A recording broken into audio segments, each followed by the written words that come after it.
YouTube gurus like to YouTube gurus often target smaller channels with promises of exponential channel growth. Who even uses Skype anymore?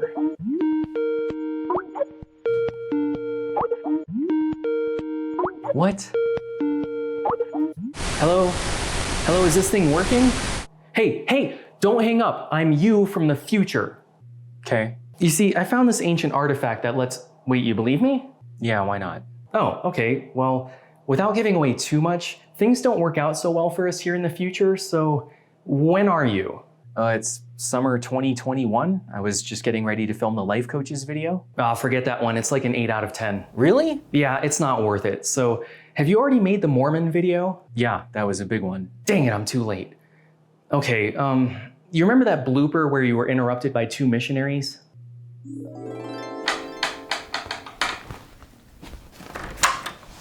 Hi. Hello, how are you doing? I'm fine. We're just sharing a thought from the Bible with people. I'm a little busy right now, I'm sorry. I'm actually filming something, that's fine. Oh, thank you.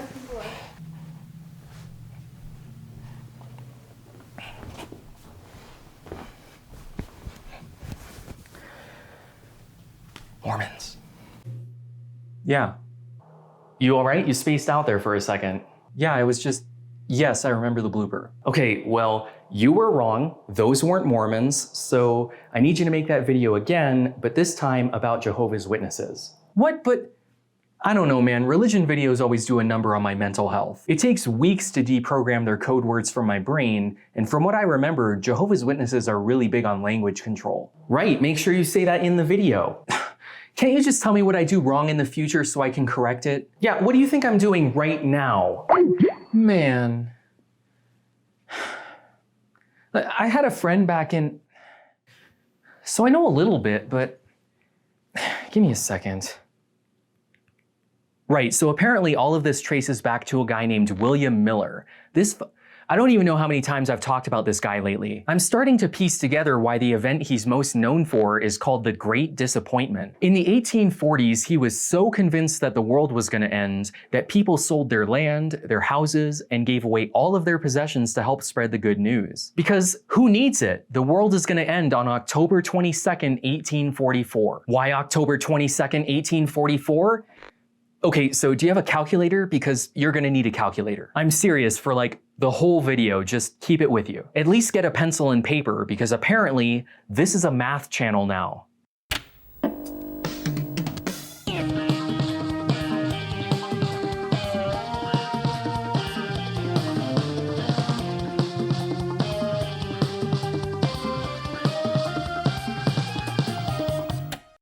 This video is brought to you by One Day University. Oh, this is a lot.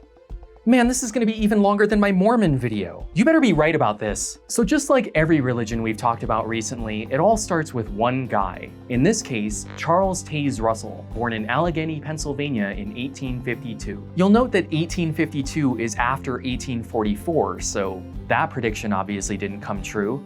We'll get to the math in a second. Growing up in the aftermath of the Second Great Awakening, Charles was brought up in a number of different denominations. He was a Presbyterian, a Calvinist, a Congregationalist, and then he had a complete crisis of faith at the age of 16. I think it's fairly common for seemingly average boys and girls to have what is called a personal fable, where you're secretly the most important person on the planet. Just wait, everyone, you'll see. A lot of personal fables today are modeled after Harry Potter or Luke Skywalker. Oh, you thought you were just some average school or farm boy? Well, you're actually a wizard.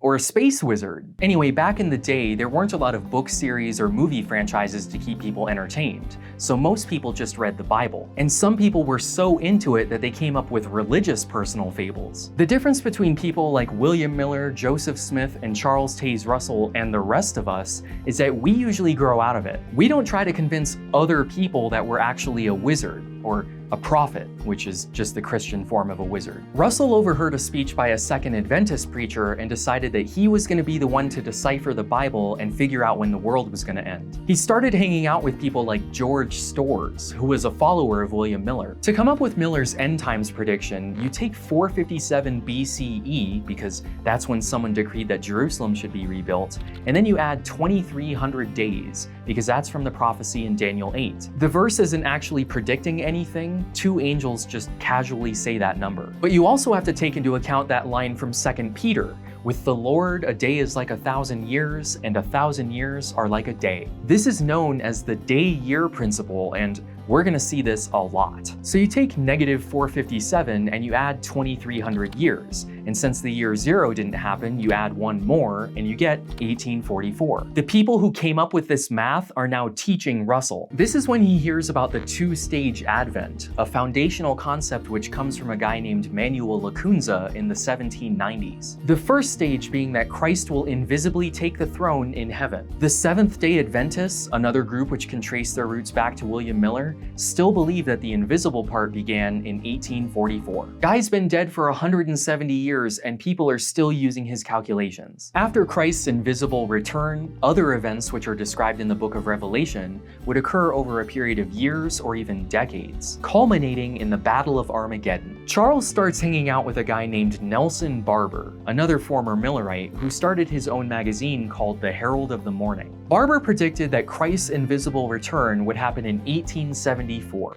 Why 1874? Well, because Adam was created in the year 4126 BCE. And since there were 6 days of creation before God's final day of rest, you add 6,000 because of the day-year principle. That will begin God's final day of rest because Jesus will be taking over for 1,000 years, obviously. But when 1874 didn't happen, we don't exactly know when Adam was created. When you use the Bible to create a timeline that long, you're going to be off by a few months or years. We need another measurement to be more precise. Since Christ's first advent ended when he died in 33 AD, and that was 1,845 years after Jacob, you add 1,845. Christ's invisible return will definitely happen in 1878. Charles Tays Russell adopted that chronology to write his 1876 book, The End of the Gentile Times, which is when he began using the Daniel 4:7 times prophecy, which is just, I hope you're not burned out on the math yet. There's only a few more to go, and this is by far the most important one. So in the book of Daniel, King Nebuchadnezzar has a prophetic dream where he sees a tree get cut down, and it takes 7 times for it to start to grow again. He then goes to Daniel, who interprets the dream for him. The typical understanding of this story is that it only applies to Nebuchadnezzar, because according to the Bible, he went crazy, and it took 7 years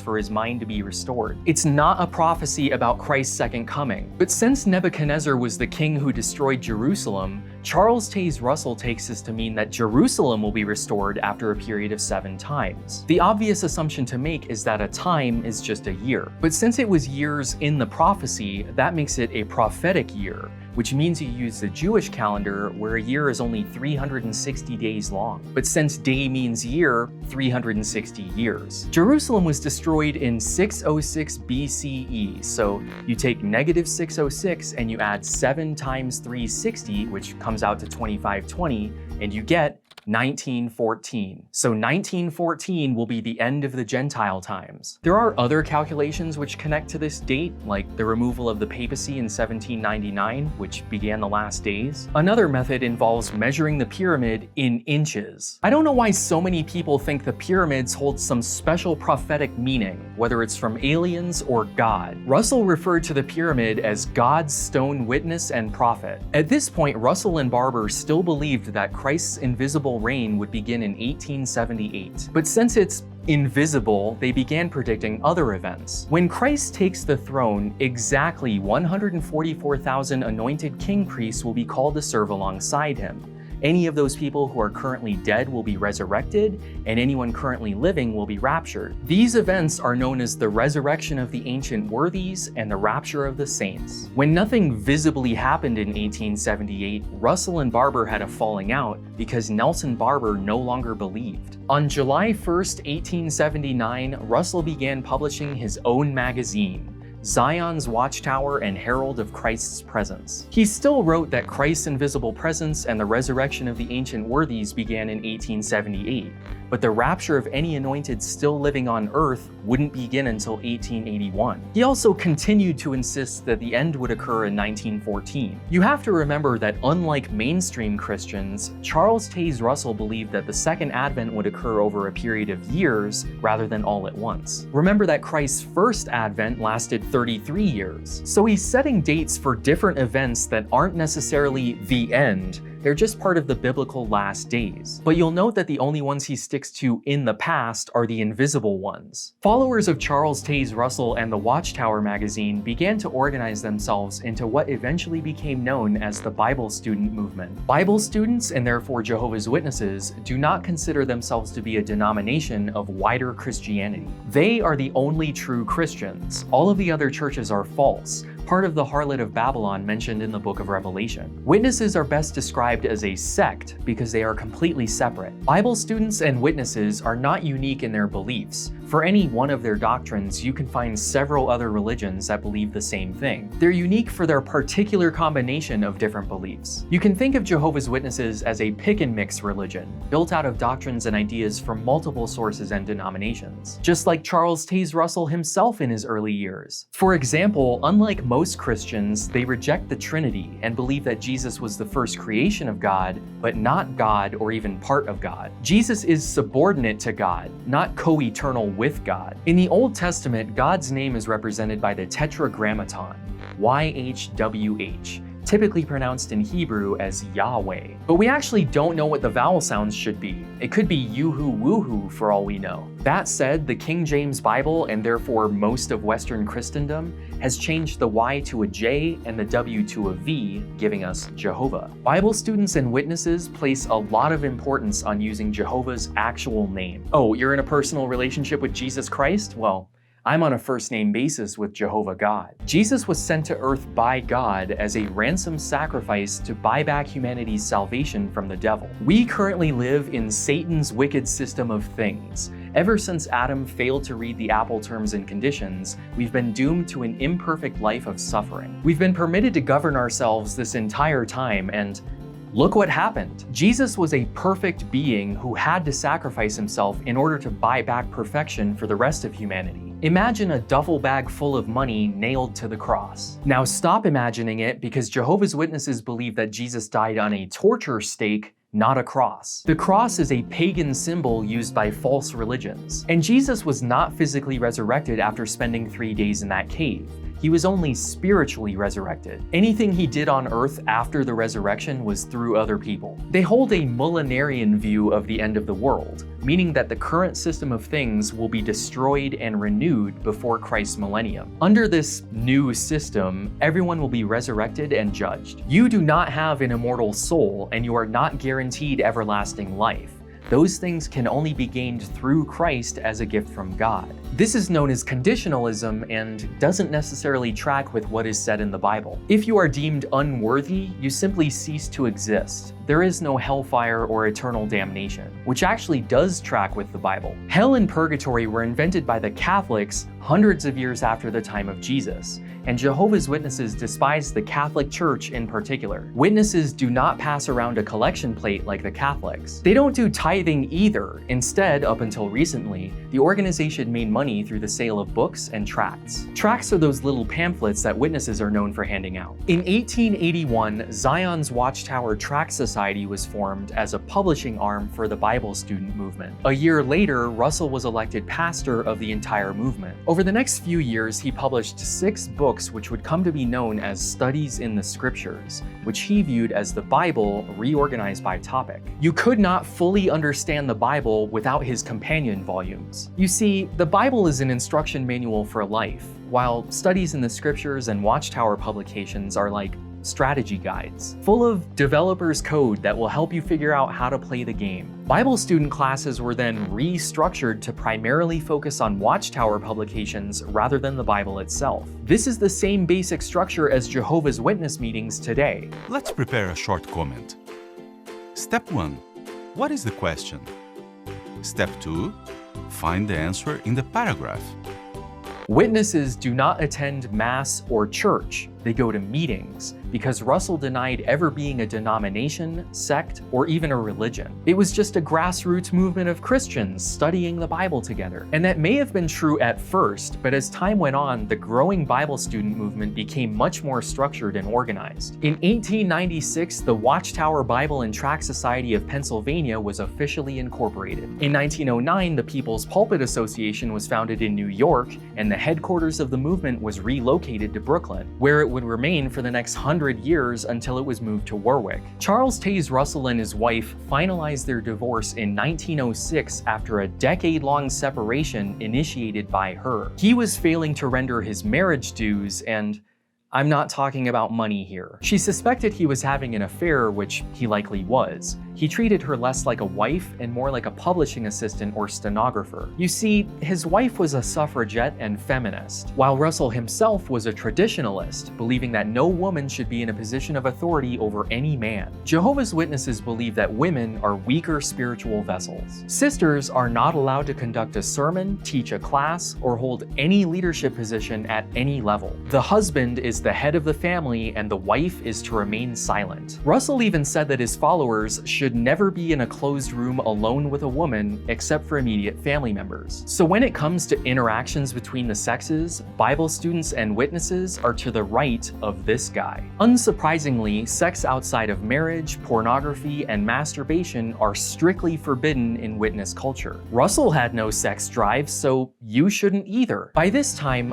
large international Bible student conventions had become frequent, and Charles Tays Russell was referring to himself as the faithful and wise servant from Matthew 24, specifically chosen by Jehovah to dispense spiritual food in due season. In 1907, he contradicted one of his prior articles, and rather than admit the error or correct the mistake, he began referring to the updated doctrine as New Light. This is called progressive revelation, and this is not the first time we've seen it. But unlike the Mormons, who will say that the old teaching was correct for that time, witnesses either don't know or will deny that the old teaching ever existed. In many cases, witnesses were told to destroy publications which were deemed old light. During these years, call porters were selling Watchtower publications door to door, and pilgrims were traveling the country delivering sermons about the impending end of the world. Russell suggested calling the movement the International Bible Students Association, and the name stuck. In 1914, the IBSA was incorporated in the United Kingdom, and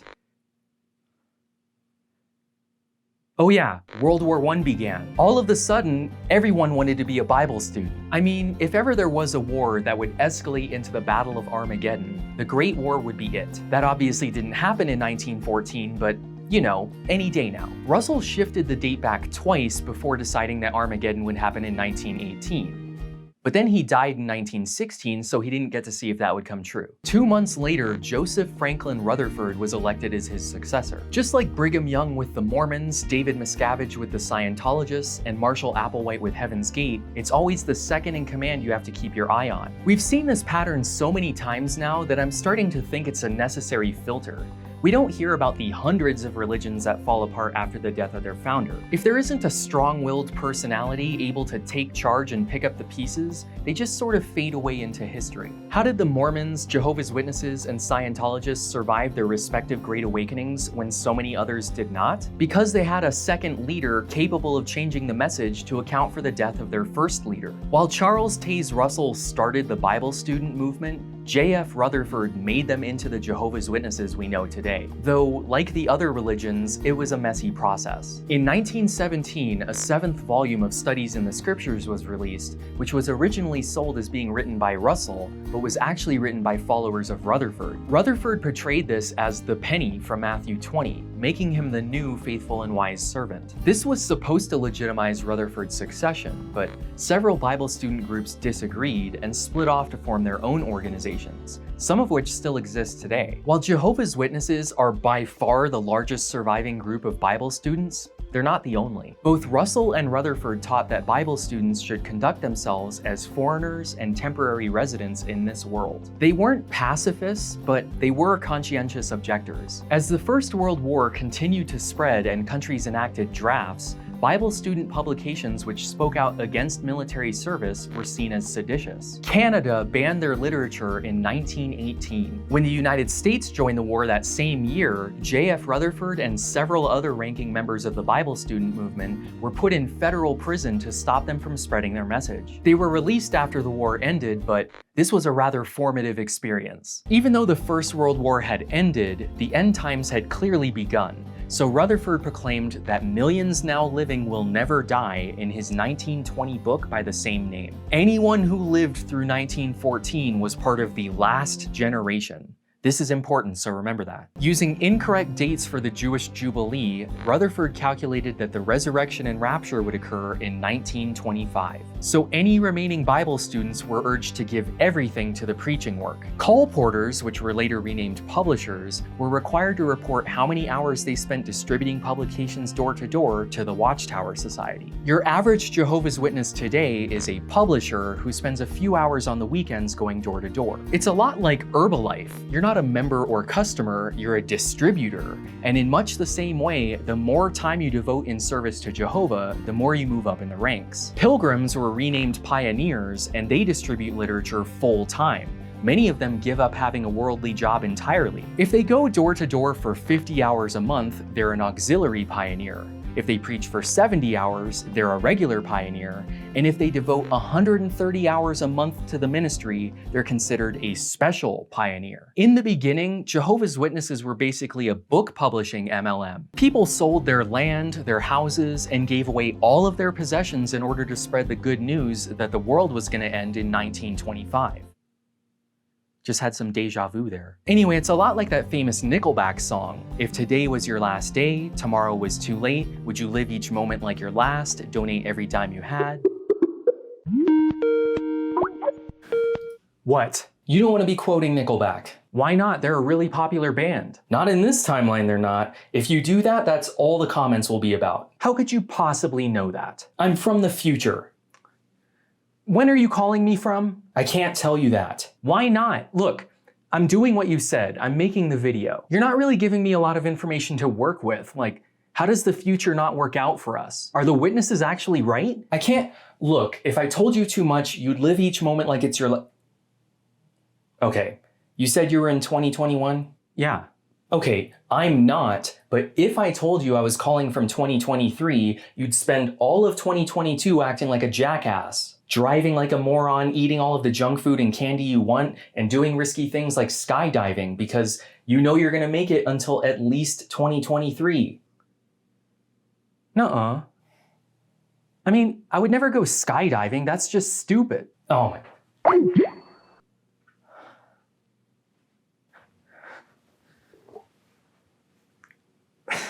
Okay, so point is, farmers refused to seed their crops and people gave away their life savings because they were so convinced that 1925 was going to be the end. And then it wasn't. In the years that followed, the Watchtower labeled the 7th volume of Studies in the Scriptures, the one that legitimized Rutherford's succession, as Old Light. There are only 6 volumes of the studies now. Then Rutherford declared that the Great Pyramid, God's stone witness, was actually built by Satan, nullifying all of Russell's measurements and calculations. This allowed Rutherford and the Watchtower to come up with a new chronology. Since World War I definitely began in 1914, that became the fixed date to which all other dates must connect. The beginning of the last days was changed from 1799 to 1914. Christ's invisible reign was also changed to 1914. That's now the year that Jesus hurled Satan and all of his followers down to earth and took the throne in heaven. The resurrection of the ancient worthies and rapture of the saints was shifted back to 1918. And in 1919, Christ inspected all of the world's religions and selected the Watchtower as God's organization, the only true religion, because that's the year Rutherford was let out of prison. These dates, particularly 1914 and 1919, are still taught to Jehovah's Witnesses today as important events that were predicted decades in advance. Jehovah's Witnesses are not taught about 1925, 1878, or any of the other failed dates. Russell died thinking Christ took the throne in 1878. These weren't predictions made years beforehand, they were set by Rutherford and the Watchtower after the fact. These changes didn't sit well with some Bible students, and there was yet another schism. To differentiate God's organization from all of the independent Bible student groups, Rutherford changed the name of the movement to the Jehovah's Witnesses in 1931. We now interrupt today's math class with a vocab lesson. Nobody is a Jehovah's Witness. They are one of Jehovah's Witnesses, as opposed to the rest of us, which are referred to as worldly people. Worldly does not mean cultured or well-traveled. It means anyone who is not one of Jehovah's Witnesses, someone who is part of Satan's system of things, who will not be saved at Armageddon unless they accept the true religion. The religion itself is known as the Truth, which is guided by the Watchtower Society, sometimes referred to as Watchtower, the Society, or the organization. Watchtower, 2 words, refers to the corporation in Pennsylvania.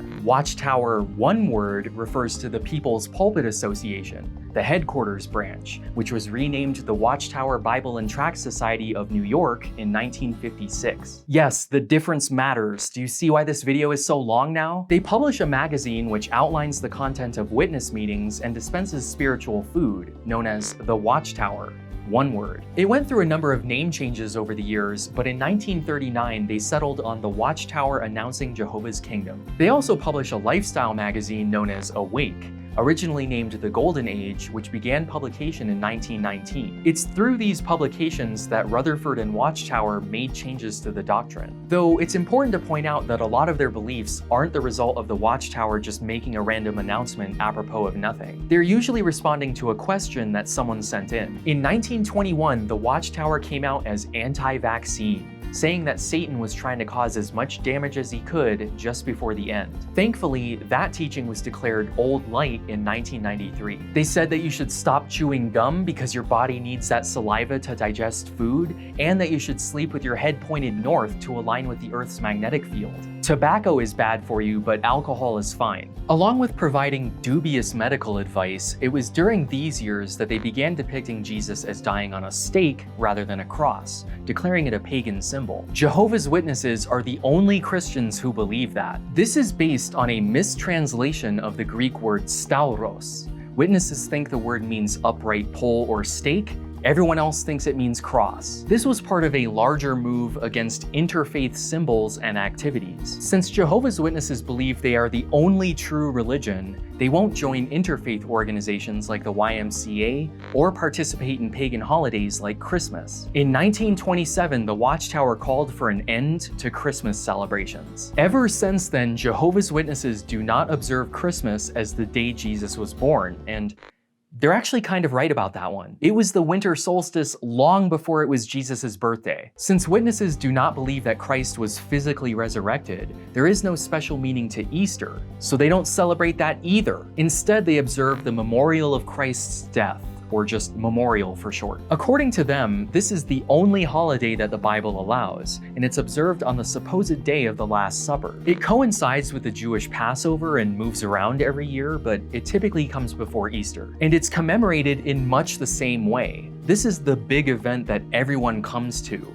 even the inactive publishers who don't go to every meeting. It's also open to non-witness family members and the general public. This is the one time a year when witnesses pass around the bread and wine that are typically associated with communion, but they don't believe that these are literally the body and blood of Christ. They understand these to be symbols which only the anointed 144,000 can take, since they have the heavenly hope. The average witness does not get to partake of the emblems. By the 1930s, there were more than 144,000 Jehovah's Witnesses, and it started to become obvious that not all of them were going to get into heaven. So Rutherford began receiving progressive revelation on the matter. Up until that point, they believed that the Jews would be converted prior to Armageddon, and they would join the relatively small number of witnesses at the time to serve with Christ in heaven. But like many white Anglo-Saxon Protestants at the time, Rutherford wasn't a big fan of the Jews. So they abandoned the teaching from Revelation that 12,000 people from each of the 12 tribes of Israel would be chosen by God to serve. It would just be the anointed Jehovah's Witnesses now, known as spiritual Israel, or the little flock. And importantly, the door to that higher calling was closed in 1935. Since there were more than 144,000 witnesses, they came up with a second group who won't join Christ in heaven, but will instead gain everlasting life on a paradise earth. This group is known as the Great Crowd of Other Sheep. Does that sound familiar? They reference the same Bible verse that Mormons use to justify Christians living in America during Jesus' time to say that there are actually two hopes in the afterlife: the heavenly hope and the earthly hope. Jehovah's Witnesses believe that after Armageddon, the dead will be resurrected and those with the earthly hope will be judged by Christ during his millennium. At the end of his 1,000-year reign, Satan will be released once more to tempt as many people as he can. After this second temptation, the wicked will be purged and the earth will be restored to its Eden-like paradise. Those who are still found worthy will live forever, and everyone will get a pet panda. You see, everything will be perfect, so all the animals will be friendly. If you're old, you'll be young. If you had asthma, now you won't. And if you're gay, you'll no longer have those feelings. Weren't expecting that twist, were you? If you haven't seen this horrible cartoon from 2016, there's a link in the sources below. The lesson of this video is that the little girl should tell her classmate that her two moms won't get into paradise if they keep being lesbians. But I want everyone to get to paradise. So does Jehovah. And you know what? People can change. That's why we share his message. So, what can you say to Carrie? Well, I could tell her about the paradise. I could tell her about the animals and the resurrection. That's awesome! Let's practice. This video is part of a series called Caleb and Sophia, which is designed to teach witness children about their basic beliefs, like how you shouldn't celebrate birthdays. Jehovah's Witnesses stopped celebrating birthdays in 1951. Do you want to know why? Ask me why.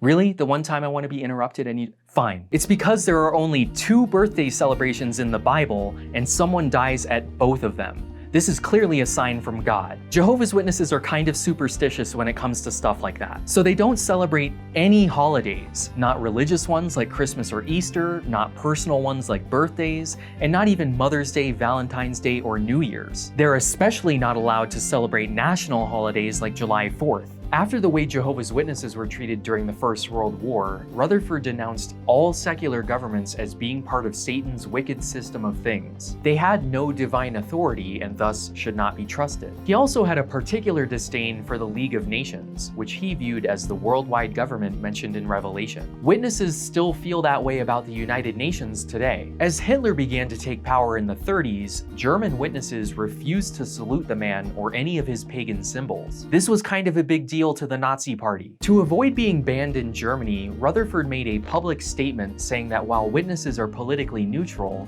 they agree with the Nazis that the Catholics and the Jews are evil. This declaration of facts was written and mailed to Hitler in 1933. By 1935, witnesses around the world were refusing to salute the flag or stand for any national anthems. This became a major problem in the United States. This was when schools began requiring students to say the Pledge of Allegiance, and the Star-Spangled Banner was first being played at sporting events. We didn't have an official national anthem until 1931, so it was immediately obvious to crowds at baseball stadiums that some people weren't participating in this new tradition.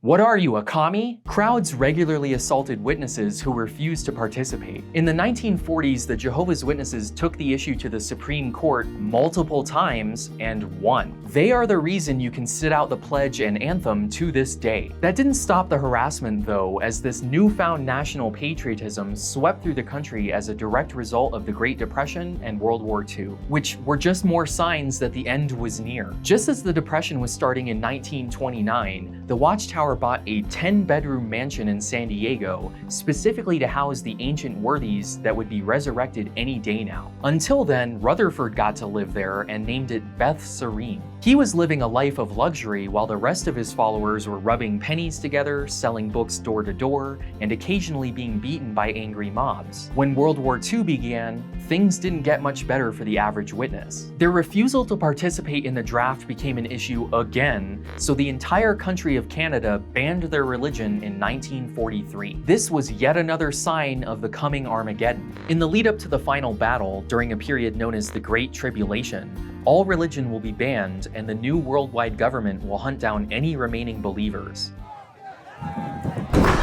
Do you see anything? Do you see any witnesses? Where are they? Check the basement. Shut that door. This has given witnesses quite the persecution complex. And it's not entirely without merit. Despite Rutherford's best efforts to curry favor with Hitler with his declaration of facts, Jehovah's Witnesses were put in concentration camps right alongside the Jews. Rather than yellow stars, they wore purple triangles. Witnesses kind of view this as a point of pride. They talk about it all the time as a way to say, see, it happened to us too. But there's a difference in scale and purpose here. There were only 20,000 witnesses in Germany at the time, 10,000 of which were put into the camps, and of that, around 1,100 of them died, which comes out to about 5%. Meanwhile, there were over 10 million Jews in Europe, over 6 million of which had been executed during the war, something like 60%. Witnesses were imprisoned for their beliefs, not their ethnicity. All they had to do to get out of the camps was sign a form renouncing their faith. To their credit, most of them did not, which you could view as an act of bravery. But given the Watchtower's later views on lying to secular governments, it was an entirely unnecessary one. In 1942, just after America joined World War II, J.F. Rutherford died and Nathan Knorr was elected as his successor. This really sets things up for the present day. Watchtower abandoned a number of Rutherford's beliefs, like that the rapture and resurrection began in 1918 and that the selection of the anointed had ended in 1935. They also sold Beth Sarim, which had become more of a PR nightmare than it was worth. But most importantly, Knorr decided that from now on, Watchtower articles would be published anonymously, meaning that they would no longer include an author's name. This caused all kinds of problems over the next few years. Since articles had no author, the Watchtower couldn't go back and say that that specific person was wrong, since every article was written by the Watchtower. So every contradiction or correction became new light. In 1961, the Watchtower described organ transplants as a wonder of modern science. In 1967, they were denounced as a form of cannibalism. And in 1980, transplants were declared a conscience matter, which means it's up to the individual witness to decide for themselves whether God will punish them for it. That means Jehovah explicitly forbade organ transplants for exactly 13 years. In 1945, Watchtower declared another wonder of science to be off limits: blood transfusions. They cite a number of different biblical verses to show that God is against the taking of blood, but you'll note that all of these are specifically talking about eating blood, which, yeah, don't eat blood. If you're not a vampire, it'll probably make you sick. But beyond that, witnesses believe that blood is your life force, since you don't have an immortal soul, per se. Accepting a blood transfusion is like polluting your life force. They're not even allowed to store their own blood for future use, because once it has left the body, it's supposed to be poured onto the ground and covered with dirt. Untold thousands have died from this prohibition. To this day, witnesses must refuse blood transfusions and blood fractions like plasma, or risk being kicked out. You might be thinking, so what? I've never needed a blood transfusion. At least not yet anyway. Blood transfusions aren't just for emergencies when you're bleeding out. They're pretty much a necessity if you're undergoing any kind of major surgery, like an organ transplant. Most hospitals will refuse to do surgery if they can't also give you blood. It's just way too risky without it. There are a few doctors and hospitals who specialize in bloodless surgery, which isn't really bloodless, but it's cost prohibitive and still incredibly dangerous, to the point that Jehovah's Witnesses are pretty much the only customers in that market. Here's the thing, if you need a blood transfusion, you need one. There is no substitute. Like, we haven't invented True Blood yet, which, am I the only one who remembers that show? Everyone talks about The Sopranos and Game of Thrones like there was nothing in between, but it was actually their most popular show at the time. I guess it got overshadowed by Twilight. Anyway, remember when we did the calculation to figure out that the world was gonna end? that Jesus would invisibly take the throne in 1914? Well, I'm guessing that none of you noticed that we forgot to carry the 1. We took 606 BCE and added the 2,520 years from the Daniel 4 prophecy to it, giving us 1914. But both Barber and Russell forgot that the year 0 didn't happen. The Watchtower didn't notice that mistake until 1943. But at that point, World War I had happened, so 1914 became the fixed date, while they quietly shifted the destruction of Jerusalem back by a year to 607 BCE. Here's the correction as found in the book Revelation, its grand climax at hand. Providentially, those Bible students had not realized that there is no 0 year between BC and AD. Later, when research made it it necessary to adjust BC 606 to 607 BCE, the year 0 was also eliminated, so that the prediction held good at AD 1914. Now the math checks out and nobody can question it. Nathan Knorr established closed-door judicial committees, giving congressional elders the authority to disfellowship members for apostasy. This is the witness version of shunning, sometimes referred to as being DF'd. Questioning any of the teachings or speaking out against the Watchtower can get you disfellowshipped, which means nobody in your congregation will talk to you anymore. The only way to get reinstated is to show repentance during shepherding visits with elders and to continue attending meetings. They have a specially closed-off penalty box in the back of the room specifically for disfellowshipped people, since nobody is allowed to interact with you. It can take months or even years to be reinstated, and a surprising amount of people are willing to go through that effort. Since Jehovah's Witnesses are supposed to live as aliens and temporary residents with respect to the conduct of this generation, they don't really have any outside friends. Because you're all gonna die at Armageddon, why bother? So if you are disfellowshipped, you're cut off from all of your brothers and sisters, which is just what they call other witnesses. Before you ask, blood relatives are referred to as fleshly brothers and sisters, all of whom are supposed to shun you if you are DF'd. Your congregation, your friends, your family, even if they live with you, and your co-workers, unless you happen to have a worldly job. The only time you're supposed to voluntarily engage with worldly people is when you're trying to preach. Ever since Rutherford's time, the preaching work has been the main focus. Always be selling. It doesn't matter whether you're in school or on a coffee break at work. If I may, there's some things in the scriptures that I think. I still thought I could give a witness and actually teach them something about Jehovah. No, honey, it doesn't work like that. But what could you do? You worked with them every day, and you were able to give a witness sometimes. But I had let it turn into regular, unnecessary association that was spoiling my useful habits.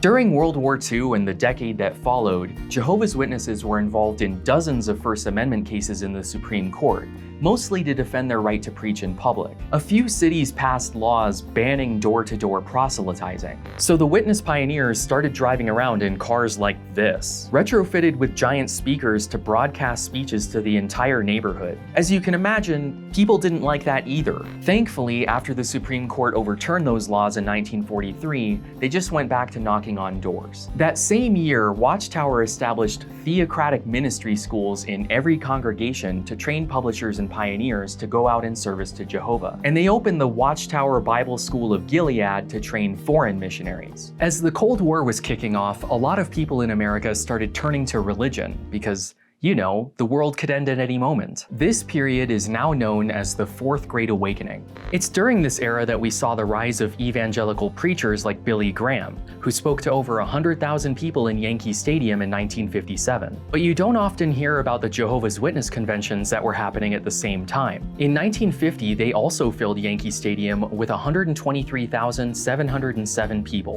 In 1953, they flooded Newmarket, New Jersey with 215,000 people. And in 1958, they sold out Yankee Stadium and the nearby Polo Grounds with 253,922 people. That's more than double the amount of people who saw Billy Graham the year before. It's at this point that city officials started to complain. Even for New York City, there just aren't enough hotels and campgrounds to hold 250,000 visitors all at once. The Watchtower agreed, and that was the last national convention to ever take place. They still hold smaller regional conventions where they introduce new books, like in 1961 when they unveiled their own translation of the...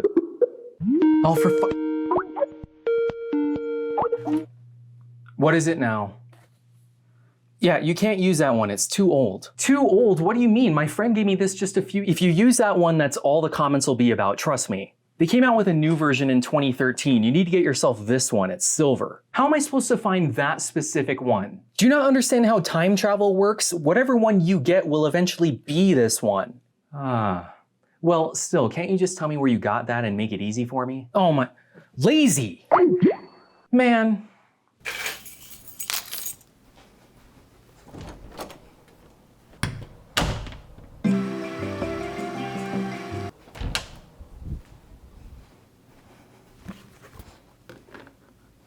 Probably on some list now. Thanks a lot. Unless that was the point somehow.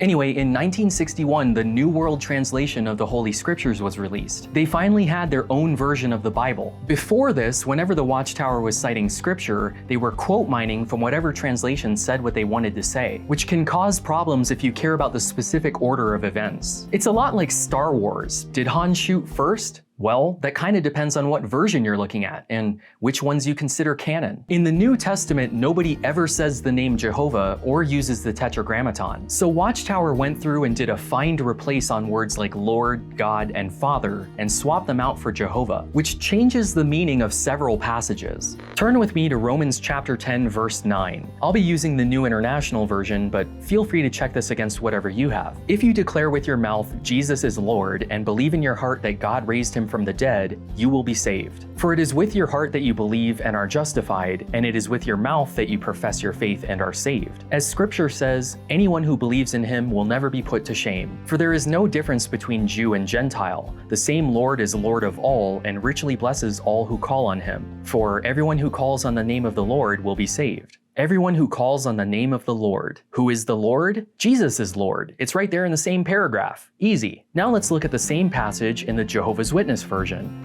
For if you publicly declare with your mouth that Jesus is Lord and exercise faith in your heart that God raised him up from the dead, you will be saved. For with the heart one exercises faith for righteousness, but with the mouth one makes public declaration for salvation. For the scripture says, no one who rests his faith on him will be disappointed. For there is no distinction between Jew and Greek. There is the same Lord over all, who is rich toward all those calling on him. For everyone who calls on the name of Jehovah will be saved. Everyone who calls on the name of Jehovah, that's not what Jesus meant. And since witnesses don't believe in the Trinity, that's a completely different person. Who am I supposed to call? I'm trying to get saved over here. Because of issues like this, nobody outside of the Jehovah's Witnesses views this as a valid translation of the Bible. Some have even gone so far as to call it a mistranslation. A few years after completing their Bible, a committee was established to restructure the religion after what was described in the scripture. This set up the Watchtower organization as it exists today. We've already talked about the congregation, which is made up of brothers and sisters who can be publishers or pioneers. They meet in a building referred to as a kingdom hall, and they are led by a body of elders. Depending on the size of the congregation, there can be anywhere from 3 to a dozen of them. They're often helped by ministerial servants who are support leaders or elders in training. 20 congregations makes up a circuit, which is managed by a traveling circuit overseer. This is the first paid position in the Watchtower hierarchy. They receive a small travel stipend and spend a week visiting each kingdom hall and organize semi-annual circuit conventions. 20 circuits make up a district, which is likewise managed by a district overseer. The main function of a district is to hold large annual conventions, often at stadiums. This is where they show those morality videos I was sampling earlier, as well as perform mass baptisms. Jehovah's Witnesses believe that baptisms are performed by full immersion underwater, like many other religions. There is no set age. They typically wait until your early teens, but it's not uncommon for an 8 or 9-year-old to be baptized. Once you rise from the water, you are committed to the faith and the preaching work for the rest of your life. Above the district is the branch office, which is typically associated with a country or region and is overseen by a branch committee. It's at this level that hospital liaison committees will work with witnesses and hospitals to make sure nobody accidentally receives a blood transfusion. They will keep your advanced medical directive on file and will provide legal counsel if necessary. There are currently about 85 branch offices around the world. The one for the United States is located in Warwick, New York, and oversees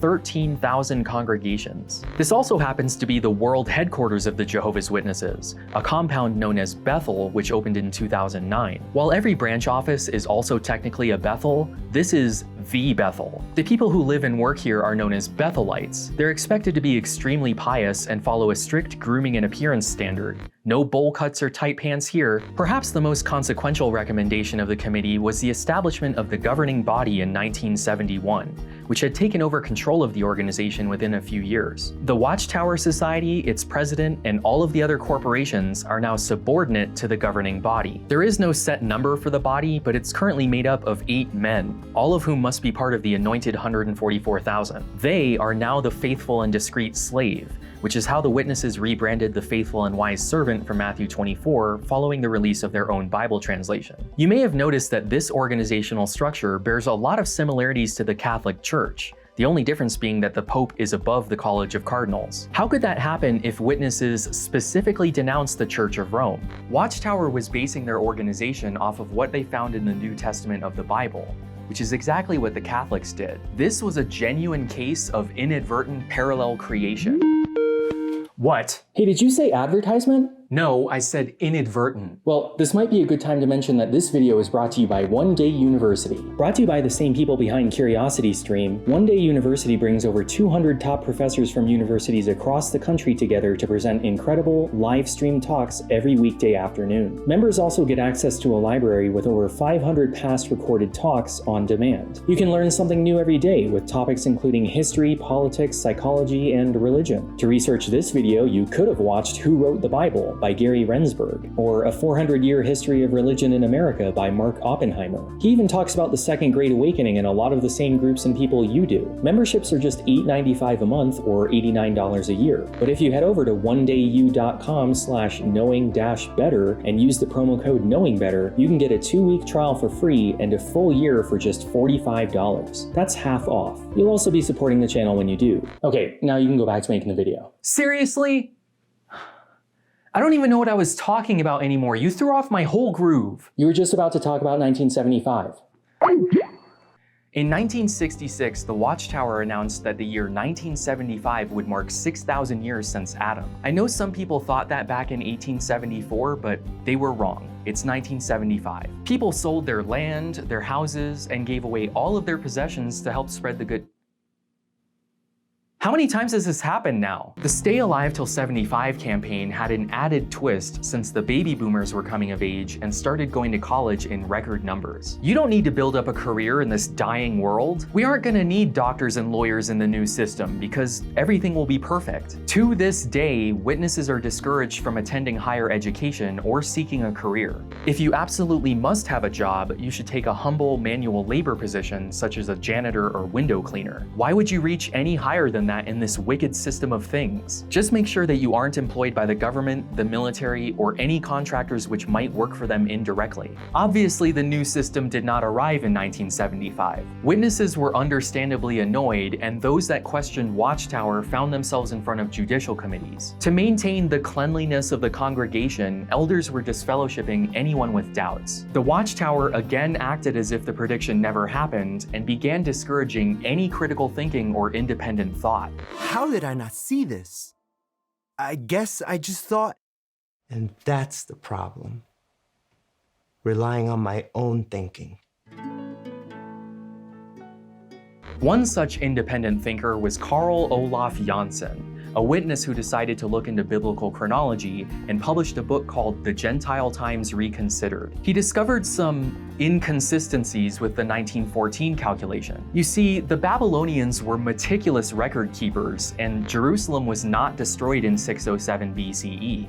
It was 20 years later in 587 BCE, which would put the end in the 1930s somewhere. Janssen showed that evidence to the governing body, along with the fact that literally every other scholar says it was 587, and they ignored him. After he published his book in 1977, they disfellowshipped him. That same year, Nathan Knorr died and Frederick Franz was elected as the 4th president of the Watchtower Society, though at this point the president was just a figurehead position and the governing body was in control. Frederick's nephew, Raymond Franz, was an anointed member of the governing body who voluntarily left the religion after noticing too many inconsistencies. When it's voluntary like this, it's referred to as disassociating. The shunning policy only applied to people who had been disfellowshipped, so the governing body was worried that Raymond might start stumbling other witnesses. Stumbling is when you make someone question their faith. It's something you do to other people. So in 1981, the Watchtower declared that disassociation was to be treated the same as disfellowshipping, meaning that you also had to shun people who voluntarily left the religion. Ever since then, there has been no way out of the Jehovah's Witnesses without losing everything. Whether you're kicked out or you leave, your friends, your family, and your coworkers won't associate with you anymore. And since you didn't go to college, your future career options are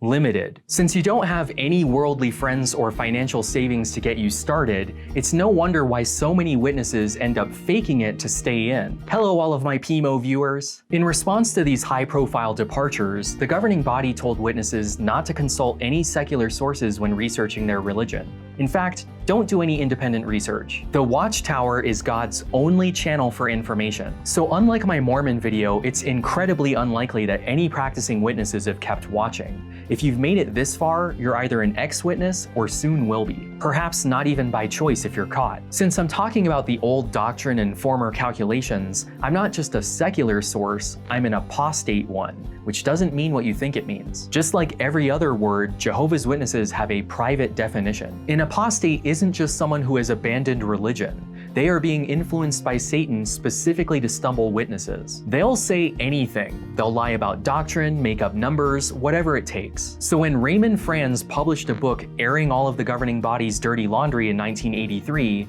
most witnesses completely avoided it. It was appropriately titled Crisis of Conscience. In the book, he describes how the governing body voted on the doctrine, which doesn't make a lot of sense if they're receiving progressive revelation from Jehovah. He also exposed a number of inconsistencies which were getting people killed. In the 1960s, military service was mandatory in Mexico. Everyone was required to carry a cartilla proving that they had completed the required training. Or you could just bribe a government official for one. Since every government is part of Satan's wicked system of things, witnesses are allowed to engage in theocratic warfare against them, which includes openly lying if necessary. At the same time, Malawi was a one-party government which required everyone to carry a party identification card. Easy, just buy a fake one, right?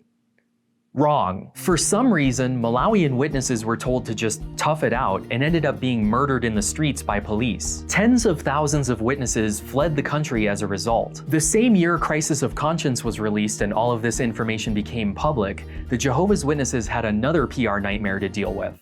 Michael Jackson. And not for the reason you're thinking. In 1983, he released the music video for Thriller, where he turns into a werewolf and dances around as an undead zombie. Michael Jackson was raised as one of Jehovah's Witnesses. To avoid being shunned, he included this disclaimer at the start of the video, stating that this is not an endorsement of the occult, because witnesses are not allowed to consume any spiritistic media.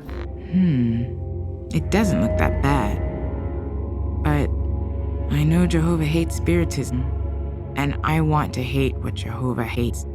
That includes anything with zombies, werewolves, vampires, or ghosts, which makes video games like Pac-Man off limits. Disney movies with talking animals are not allowed. Neither are trolls, smurfs, witches, or wizards. Even the Jedi and the Force are questionable. So no Luke Skywalker, no Harry Potter, and no Michael Jackson. The disclaimer didn't work, and he was publicly reproved in 1984 before voluntarily disassociating. A public reproof is a form of punishment through shame. As long as you show repentance and correct the behavior, you can still attend meetings without being disfellowshipped or shunned. This is in contrast to marking, which is a form of soft shunning. If it comes out that you like reviewing violent or spiritistic movies on YouTube, an elder might give a sermon about how everyone should distance themselves from anyone who engages in that behavior. And without saying it, everyone will know he's talking about you. When you are marked, you're essentially shunned by everyone outside of the Kingdom Hall because you're considered bad association. Even if you stop the behavior, it can take years for that mark to fade. In 1992, Frederick Franz died, which is fairly normal for someone who is 99 years old. Except when you're supposed to be part of the last generation. Up until this point, Watchtower was still teaching that the generation which saw Christ take the throne in 1914 would live to see Armageddon and thus never die. Members of that generation never expected to be 80 or 90 years old. They didn't save for retirement. They were told there was no need for a nest egg because the new system would arrive any day now. Remember the 144,000 specially anointed witnesses that are going to get into heaven? Well, the organization keeps track of how many people partake of the emblems every year. The door to that higher calling was supposed to be closed in 1935, but they quietly abandoned that teaching as old light after Rutherford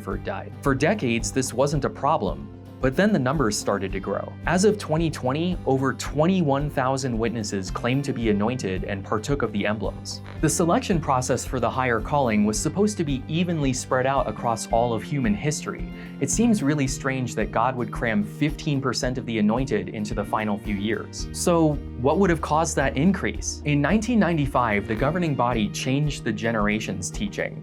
The last generation was no longer the people who were alive in 1914, it was anyone who lived at the same time as that generation. If you were alive at the same time as Raymond Franz, you are a contemporary. Your generation overlaps with his generation. They saw the beginning of the prophetic signs, and this generation will see the end. So this generation carries about as much meaning as being a 90s kid. Anyone who grew up in the 90s, that could mean you're Gen X, a millennial, or a Zoomer. Who knows? Generations are meaningless. Except when you're trying to tell people that this generation will see Armageddon. Suddenly, people began searching their souls and deciding for themselves whether they had the earthly hope or the heavenly hope. There is no external way of knowing if you've been chosen. So young witnesses who were not part of that original generation started claiming that higher calling for themselves. That is why the number of anointed witnesses continues to grow. In the last decade or two, there's been a shift away from door-to-door preaching because, to the surprise of nobody, it doesn't work. It takes well over 7,000 hours of ministry work to get one baptism. It would take a regular pioneer working 70 hours a month over 8 years to get a single person. Most witnesses never get anybody at all. The Watchtower publishes those numbers. They know that the door-to-door preaching work is ineffective, but they keep doing it because conversion is no longer the primary goal. They mostly do it so that witnesses will see worldly people as angry and dangerous. So keep that in mind the next time you slam your door in their face. Nowadays, pioneers prefer to do what is called cart witnessing, when they stand on street corners with their pamphlets and let curious people come up to them. They still get harassed, but at least it's less frequent. Watchtower has also begun shifting towards video and the internet for proselytizing, despite having denounced televangelists in the past. You might have noticed that all of their branding points towards their website, jw.org. This is where you can see all of those Darman-esque convention videos and children's content like Caleb and Sophia. You can also tune into JW Broadcasting to see the governing body dispense new light, or hear about how witnesses are being persecuted in countries like Russia and China. That isn't just propaganda. The Jehovah's Witnesses are entirely or partially banned in at least 40 countries around the world. The reasons vary. Some countries call them heretics, others call them a high control group or cult, and some label them as anti-government extremists. Depending on your perspective,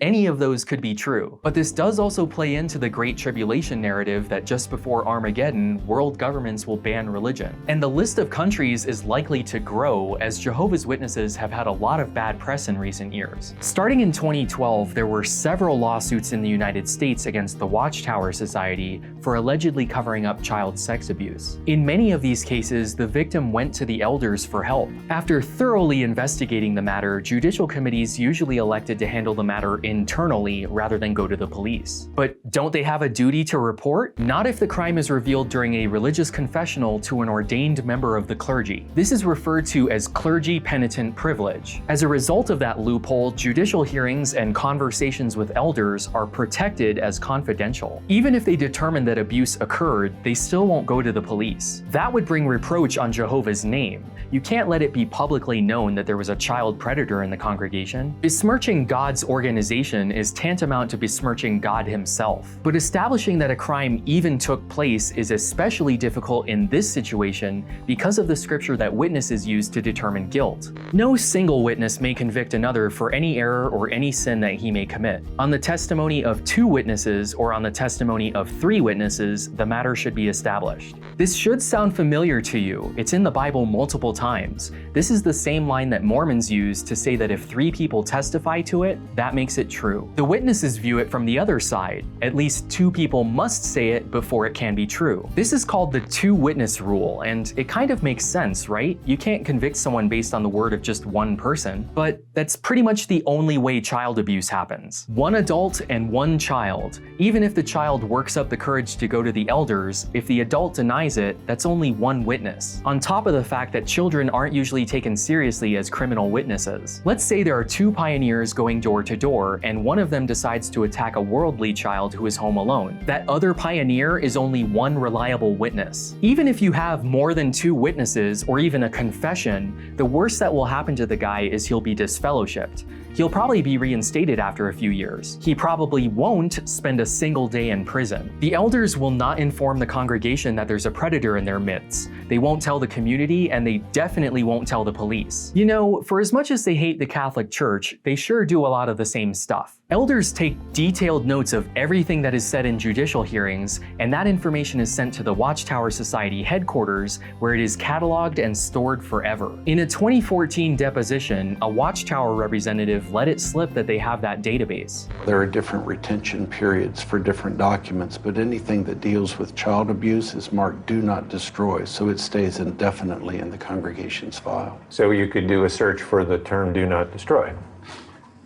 You could try to do a search for do not destroy, but you'd come up with child abuse, you'd come up with adultery, you'd come up with bigotous marriage, you'd come up with slander, fraud, murder, any abhorrent sin.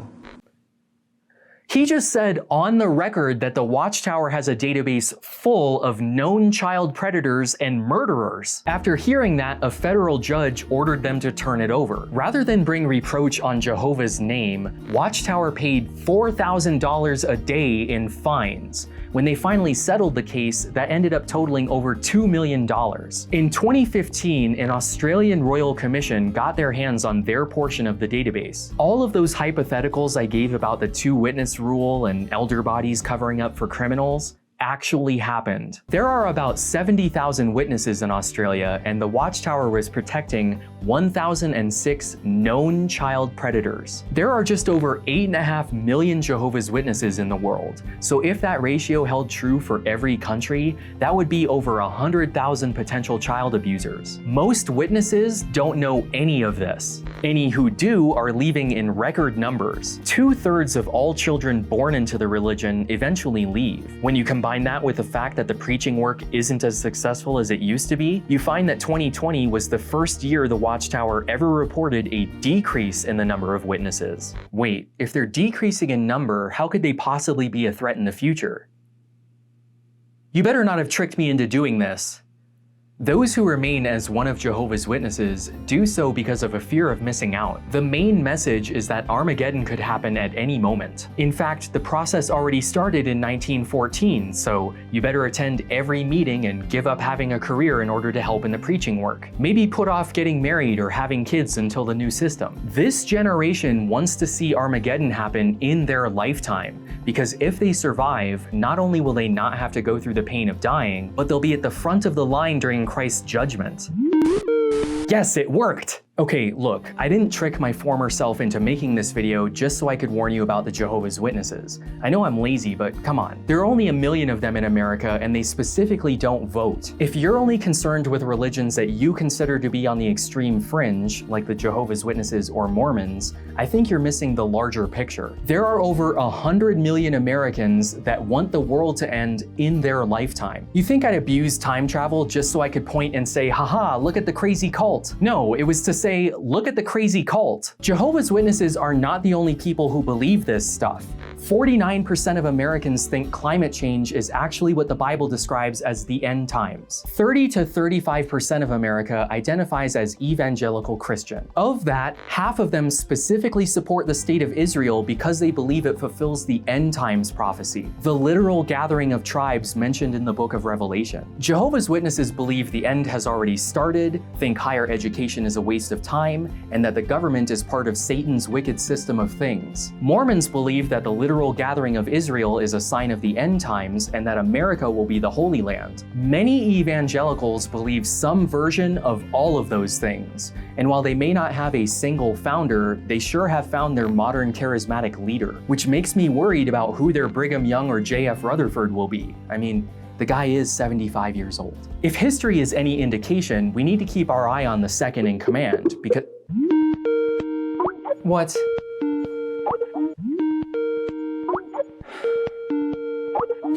Hello? Hey, don't hang up. You just finished the Jehovah's Witness video? Yeah. Okay, well, you were right. It all goes back to that one guy from 1844, so I need you to make this video again, but this time for Seventh-day Adventists. Nope. Whoa, wait!